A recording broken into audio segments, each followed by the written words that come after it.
भागवत महापुराण में 12 स्कंद हैं, 335 अध्याय हैं और 18,000 श्लोक हैं। श्रीमद् भागवत के प्रथम स्कंद के प्रथम अध्याय में भगवान वेदव्यास जी ने मंगलाचरण किया और 3 श्लोकों में भगवान वेदव्यास जी मंगलाचरण करते हैं और ये मंगलाचरण बड़ा ही सार्वभौम है। किसी ने कहा, आप इस मंगलाचरण में किसका ध्यान कर रहे हैं? तो भगवान वेदव्यास जी कहते हैं, सत्यम परम धीमहि। इस मंगलाचरण की ये विशेषता है भागवत के मंगलाचरण की कि इस मंगलाचरण में किसी देवता का विशेष रूप से, स्पष्ट रूप से नाम लेकर के ध्यान नहीं किया व्यास जी ने। क्यों? क्योंकि यदि भगवान श्री राम का यदि इसमें ध्यान करते, श्री रामम परम धीमहि, तो कृष्ण भक्तों को लगता कि ये राम परख ग्रंथ है। यदि भगवान श्री कृष्ण की ही स्पष्ट रूप से वंदना करते व्यास जी महाराज, तो श्री राम भक्तों को लगता कि ये कृष्ण का ही ग्रंथ है, कृष्ण परख ही ग्रंथ है, इसमें केवल भगवान कृष्ण के ही चरित्र हैं, कृष्ण का ही वर्णन है। इसलिए किसी देवता की वंदना नहीं की। प्रथम श्लोक में भगवान वेदव्यास जी वंदना करते हैं, जन्माद्यस्य यतोऽन्वयादितरतस् चार्थे सभेज्ञस्वरा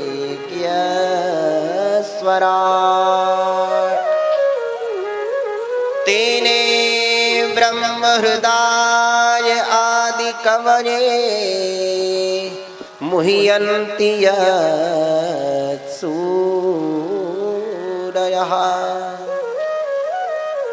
तेजो वारिमृदां यथा विनिमयो यत्र त्रिसर्गो मृषा धाम्ना स्वेन सदा निरस्तकुहकं सत्यं परं धीमहि। धर्मः प्रोज्झितकैत्रवोक्त परमो निर्मत्सराणां सतां वेद्यं वास्तवमत्र वस्तु शिवदं तापत्रयोन्मूलनम्। श्रीमद्भागवते महामुनिकृते किं वा परैरीश्वरः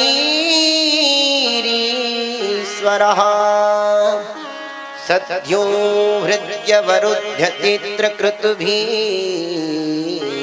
शुश्रूषुभिस्तक्षणात् निगमकल्पतरोरुगलितं फलं सुखमुखादमृतद्रवसंयुतं पिबत भागवतं रसमालयं मुहुरहो रसिका भुवि भावुकः। 3 श्लोकों में व्यास जी ने मंगलाचरण किया। प्रथम श्लोक में सत्य की वंदना की, सत्यम परम धीमहि। सत्य क्या है? मैंने कृष्ण ही है। इसका प्रमाण श्रीमद् भागवत जी में ही विस्तार से। श्रीमद् भागवत के 10वें स्कंद में भगवान श्री बालकृष्ण प्रभु का जब प्रागट्य होने वाला था, भगवान बालकृष्ण प्रभु मातृगर्भ में थे, उसी समय देवताओं ने 9 बार सत्य सत्य कह करके भगवान कृष्ण को ही सत्य रूप से संबोधित किया। सत्यव्रतं सत्यपरं त्रिसत्यं सत्यस्य योनिं निहितं च सत्ये सत्यस्य सत्यं व्रत सत्यनेत्रं सत्यात्मकं त्वां शरणं प्रपन्नः देवताओं ने भी गर्भ स्तुति में 9 बार सत्य सत्य कह करके भगवान बालकृष्ण प्रभु को संबोधित किया। वह परमात्मा कैसे हैं? बोले जन्माद्यस्य यतोऽन्वयादितरतः, जो जन्मादि विकारों से रहित हैं। किसी ने कहा महाराज जी भगवान का तो जन्म हुआ था, आप कह रहे हैं कि परमात्मा अजन्मा है, ये कैसे हो सकता है? बोले जन्म कहाँ हुआ? बोले यत्र वसुदेव गृहे जन्मा, वसुदेव जी की पत्नी देवकी मैया के गर्भ से श्री ठाकुर जी ने जन्म लिया।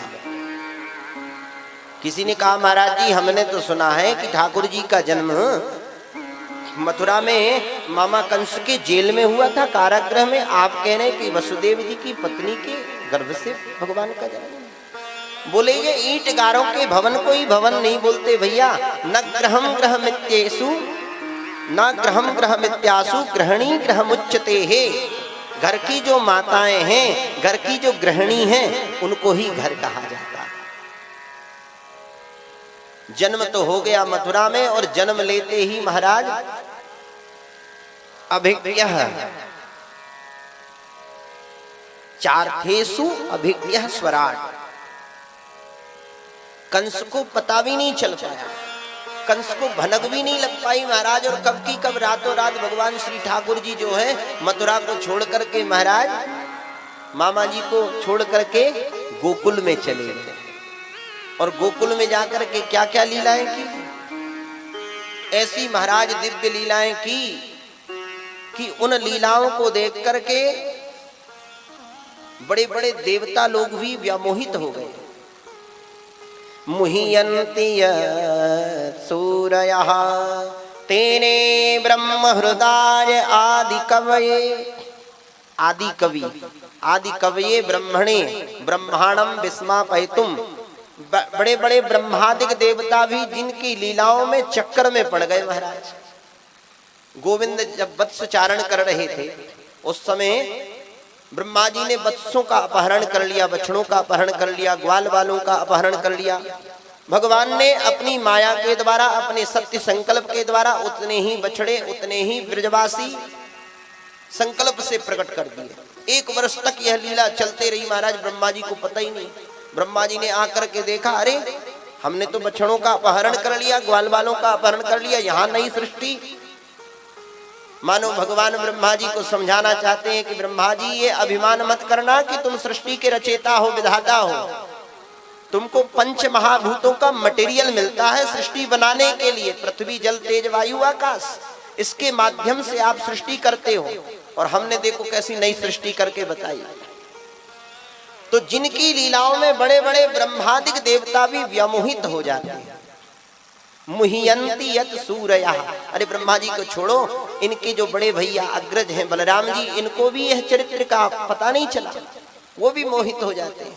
यत् सूरयः तेजो वारी मृदाम यथा विनिमयो। अरे जड़ की छोड़ो, चेतना की छोड़ो, जड़ भी, नदी पहाड़ पर्वत, यमुना कलकल कलरव करने वाली कालिंदी यमुना भी गोविंद जब वेणु का निनाद करते हैं, बंसी बजाते हैं, तो यमुना की गति भी रुक जाती है। पशु पक्षी भी उस वेणु रव का पान करने लग जाते हैं। गोपियों को तो बड़ी जलन होती है इनकी बंसी से। गोपियां कहती हैं कि देखो प्यारे, ये बार बार बंसी बंसी बजाया करो। भगवान ने कहा कि तुम्हें क्या आपत्ति है, तुम्हें क्या अड़चन होती है, हम बंसी बजाते हैं। बोले नहीं नहीं, बोले देखो प्राण प्यारे, बोले कृपया करके हमारा निवेदन है कि शाम के समय भोजन बनाते समय तो बिल्कुल बंसी मत बजाया करो। भगवान मुस्कुरा कर कहने लगे, अरे पगली, अरे गोपी, तुझे बिल्कुल भी ध्यान नहीं है, भोजन जब बनाती है बंसी रव का जब श्रवण करेगी तो भोजन में वो स्वाद आएगा महाराज, लोग उंगली चाट, वो रस बनेगा। बोले नहीं प्यारे, आप जब बंसी बजाते हो तो हम भोजन नहीं बना पाते हैं। क्यों? क्योंकि मुरहर रंधन समय माँ कुरु बंसी रवम मधुरम। क्यों? क्योंकि नीरस मेधो रसिता तृषानुरक्तो तीतृषतरिता। कि जब आप बंसी बजाते हैं तो उस बंसी में ऐसी शक्ति है, ऐसी ताकत है कि हम जंगल से शुष्क काष्ठ, सूखी लकड़ियां चुन करके लाती हैं और जैसी अग्नि प्रज्वलित करती हैं तो वो बंसी की धुन को सुन करके, वेणु रब को सुन करके वो सूखी लकड़ियां, शुष्क काष्ठ भी गीली हो जाती हैं, द्रवित हो जाती हैं। अब बताओ, जब लकड़ियां गीली हो जाएंगी तो भोजन कैसे बनेगा, और भोजन नहीं बनेगा तो फिर गृह का कार्य कैसे होगा। तेजो वारि मृदाम यथा विनिमयो यत्र त्रिसर्गो मृषा। जिन भगवान की माया के प्रभाव से आप कभी कभी जाते होंगे सड़कों में ग्रीष्म काल में, तो दूर से ऐसे दृष्टिपात करके देखो तो ऐसा लगता है थल में जल की भ्रांति होती है। जिन भगवान की माया से ये असत्य संसार भी सत्य प्रतीत होता है संसार असत्य, परंतु माया के प्रभाव से वह भी सत्य प्रतीत होता है। परंतु भगवान की चरणा सन्निधि ग्रहण करके जीव का ये कपट रूपी संसार जो है वो छूट जाता है और उसे सत्य का बोध हो जाता है। ऐसे सत्य स्वरूप श्री भगवान बालकृष्ण प्रभु का हम सब लोग मिलकर के ध्यान करते हैं। सत्यम परम धीमहि। दूसरे श्लोक में अनुबंध चतुष्टय